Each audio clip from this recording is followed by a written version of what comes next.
Tervetuloa katsomaan meidän kulttuurisuunnistusta!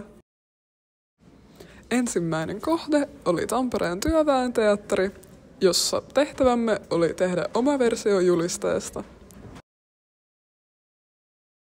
Seuraavana matkasimme Tanssiteatteri MD:lle, jossa improsimme tanssiesityksen julisteesta.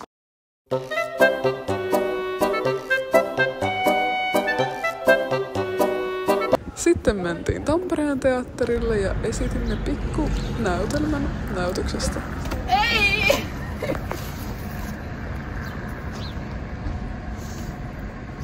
Mitä täällä tapahtuu? Romeo, missä täällä? Ei!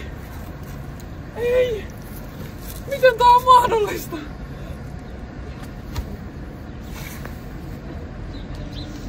Seuraava kohde oli Kulttuuritalo Laikku, josta piti tehdä mainosvideo. Tervetuloa Kulttuuritalo Laikkuun. Täällä on vaikka mitä. Yhteislauluja, orkestereita, kaikenlaisia esityksiä. Täällä voi myös keitata. Huomatkaa arkkitehtoninen kauneus. Täällä on kaikenlaista kulttuuria tarjolla kaikille. Tervetuloa! Täällä on myös lampaita.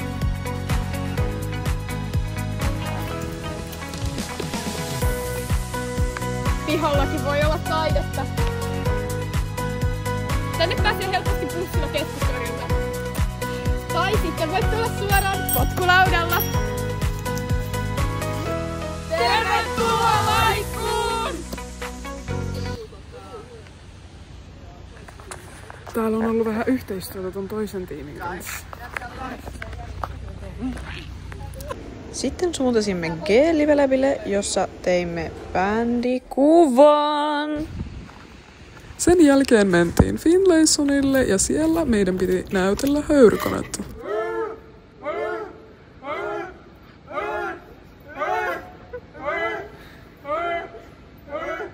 Otimme myös kuvan Väinö Linnan kanssa. Bonus! Eli Tampereen häpeän pilkun diss track. Rellunlaista kokoomuslaisia, ne ei saa edes naisia. Rellunlaisia kiinnostava raha, ne on iso paha. Rellunlaista oma elämän rakentaa vaikka oikeesti mielenterveyttä pahentaa. Rellun muka opettaa yleensä taitoa, juo silti mammatissi maitoja.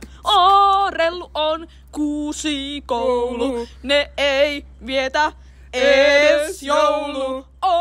Rellu on kuusikoulu, lopettakaa jo tää touhu! Kiitos kun katsoitte!